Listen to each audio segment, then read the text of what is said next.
I tried running my business with only free AI tools. What actually happened? For 1 full month, I cancelled every single AI subscription I was paying for and ran my entire business. Content, design, research, customer emails, everything, using nothing but free tier AI tools. No credit card, no trials, no free for 7 days, then we charge you tricks. Going in, I expected this to be a disaster by week 2.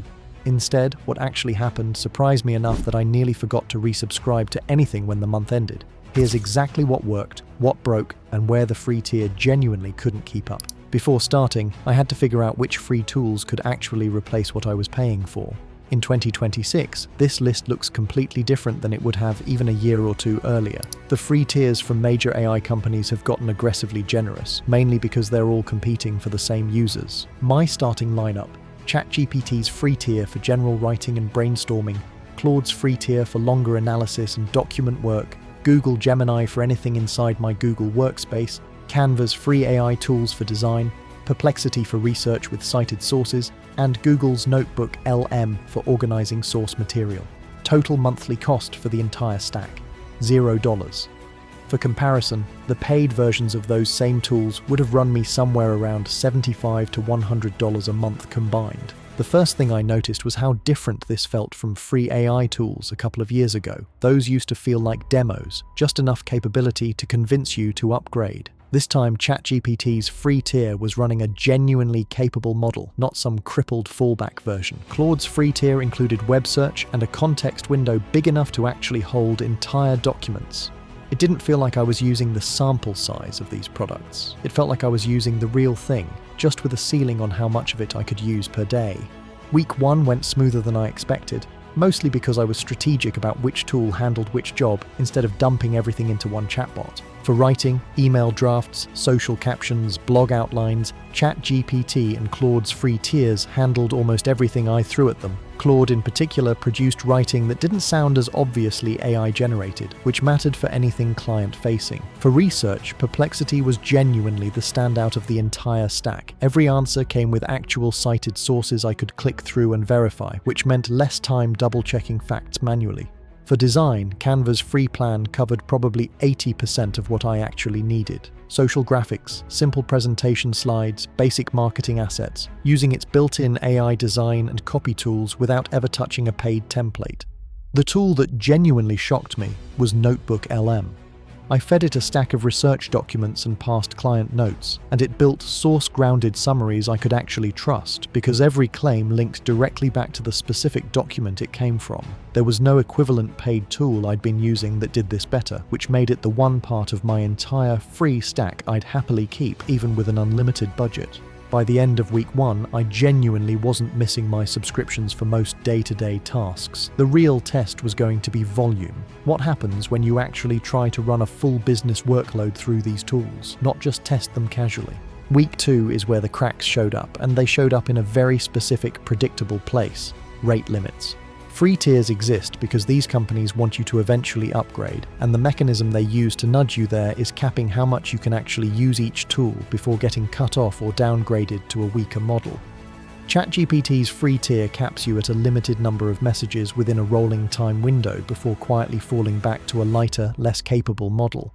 I hit that ceiling almost every single afternoon once I was handling a real client's content calendar alongside my own. Claude's free tier held up noticeably longer before I hit any wall, but on my heaviest research days, I still occasionally ran out mid-task and had to wait for the limit to reset. The workaround I landed on, and this became the actual secret to making the whole month work, was deliberately rotating tools the moment one hit its ceiling. Ran out of ChatGPT messages, switch straight to Gemini or Claude and keep working, since each platform's usage limits run on completely separate pools. It's more friction than just staying inside one paid subscription with generous limits, but it's genuinely workable once you build the habit of treating your AI stack like a rotation instead of a single tool. Week 3 brought a different kind of problem entirely: automation. I'd been relying on a paid workflow tool to auto-generate weekly reports and trigger follow-up emails, and there simply wasn't a fully free equivalent that matched it feature for feature. Free automation tiers exist, but they cap the number of workflow runs per month hard enough that anything beyond light, occasional use burns through the allowance fast. I ended up rebuilding a lighter version of that automation manually, running the report generation myself through ChatGPT on a set schedule instead of having it trigger automatically, which worked but cost me real time I hadn't budgeted for. There's also a quieter trade-off worth naming honestly: data. Free tiers on most of these platforms use your conversations to help train their models unless you specifically dig into settings and opt out, whereas paid tiers typically don't. For anything involving actual client information or sensitive business details, I got deliberately careful about what I typed into the free tools versus what I kept for the paid tool I eventually held onto. That's not a deal breaker, but it's a real cost of free that doesn't show up on any pricing page. So here's the actual unglamorous conclusion after 4 full weeks. Free AI tools in 2026 can genuinely run the bulk of a small business's day-to-day operations. That's a real shift from where things stood even a year or two ago, when free tiers were closer to a taste test than a functional toolkit. But there's a real ceiling, and it shows up specifically at volume and at polish. If your business is generating a steady high volume of content and research every single day, you will hit rate limits regularly enough that tool switching becomes a genuine, ongoing chore rather than an occasional inconvenience. And for anything client-facing where visual polish directly affects how professional you look, final design assets, high-resolution images, anything going out under your brand name, the gap between free and paid tiers becomes noticeable enough that it's worth budgeting for at least one paid tool in that specific category. My actual takeaway, and what I've kept doing since the experiment ended, I went back to paying for exactly one tool, the one I use most heavily and where hitting limits actually cost me real time, and I kept everything else on the free tier.